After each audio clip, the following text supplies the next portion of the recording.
Hey everyone, Steve Adubato. We kick off the program talking about childcare with someone who knows the topic very well. Sharon Levine is campaign director of a campaign called Start Strong NJ. The website will be up right now. Sharon, great to have you with us. Hi, Steve. Thanks so much for having me on today to talk about childcare issues in New Jersey.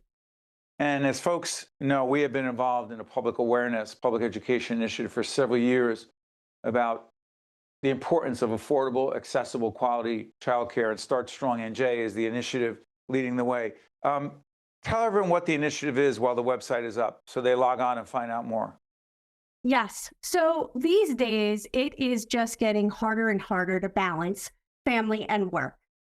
Everything costs more than it used to, and there is just seemingly never enough time. And for many families with young children, the largest expense that they face is childcare, sometimes costing more than their mortgage or their rent.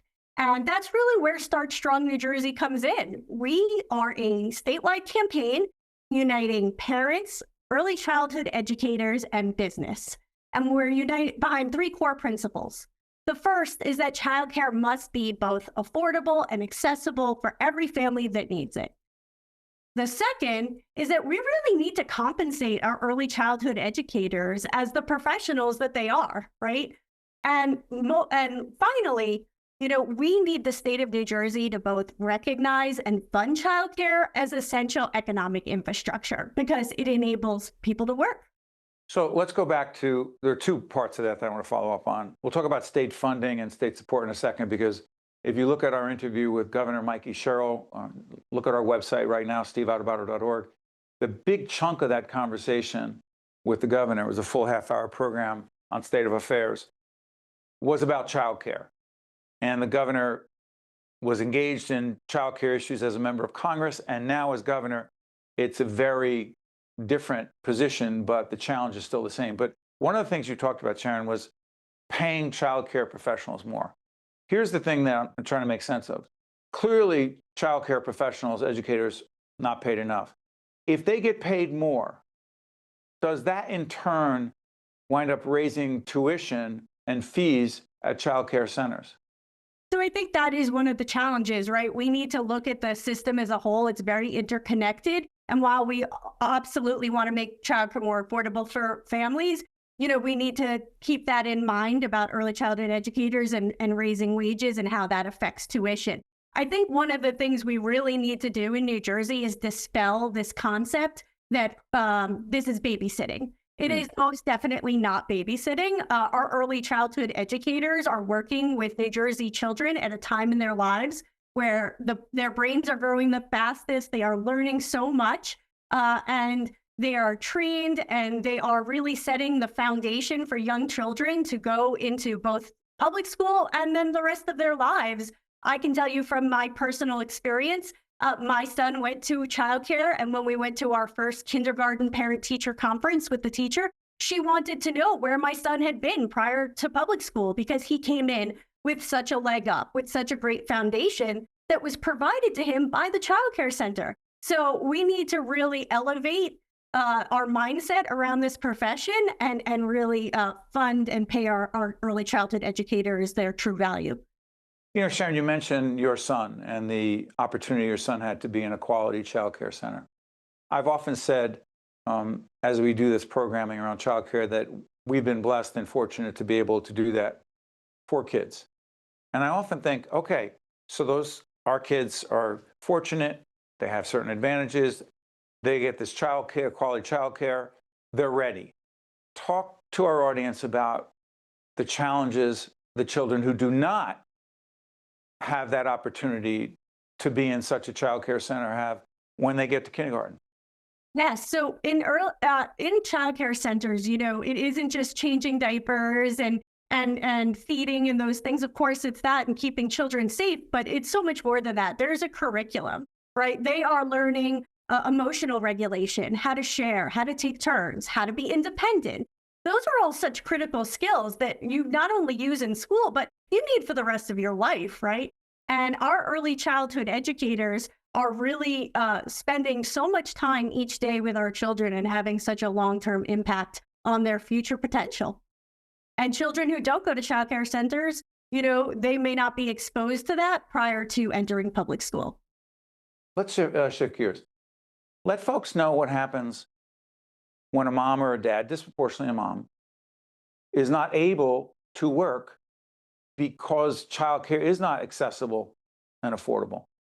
When childcare is not affordable, a parent has to sometimes make that really tough decision of either reducing their work hours or dropping out of the workforce entirely, right? And that's going to have long-term impacts on their career advancement, on retirement savings, on promotions that they may have to turn down. And so it hurts their financial stability and their ability to provide for their own family and their children.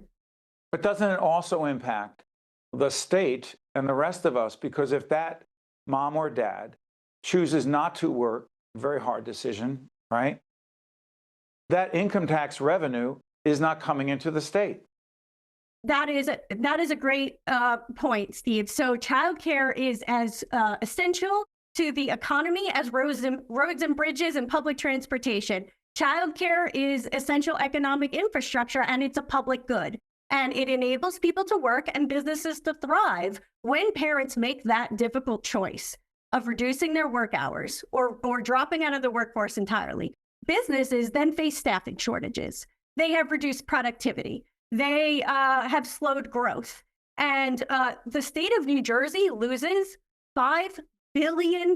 Just think about that, $5 billion annually in lost wages, reduced productivity, and lost tax revenue that Steve and I both know the state needs to fund important public services.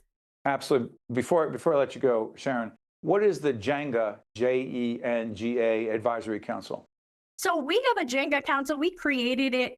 It's a group of childcare providers to make sure that the policy recommendations that Start Strong New Jersey is advocating for is really rooted in the lived experience of the childcare operators, right? We want to make sure that as we move forward with our advocacy, that we are having that voice of childcare providers telling us about what they're experiencing, the challenges they're facing, and how we can advocate on behalf of them and the families who rely on them. Sharon, let me also make it clear that your support is not taxpayer dollars, correct? No, it is not. It's all private. And two of the foundations, the Burke Foundation and Terrell Fund, support Start Strong NJ, as well as other philanthropic organizations. And the Burke Foundation and Terrell, support our programming as well. Sharon, I cannot thank you enough for joining us. We'll have multiple conversations moving forward. We'll also check out our interviews with State Senator Teresa Ruiz, who was one of the leaders in the state legislature on child care issues. SteveAdubato.org. Check out that and a whole range of other interviews connected to child care. Sharon, thanks so much. We wish you all the best. Thank you, Steve. Appreciate the chance to be on this morning. We appreciate you. Stay with us. We'll be right back. State of Affairs with Steve Adubato is a production of the Caucus Educational Corporation. Funding has been provided by RWJ Barnabas Health. Learn more at rwjbh.org. The Terrell Fund, a foundation serving children. The Burke Foundation. South Jersey Industries. NJ Best, New Jersey's 529 College Savings Plan. Lincoln Tech. Horizon Blue Cross Blue Shield of New Jersey. New Jersey Manufacturing Extension Program. NJ Transit. And by these public-spirited organizations, individuals, and associations committed to informing New Jersey citizens about the important issues facing the Garden State.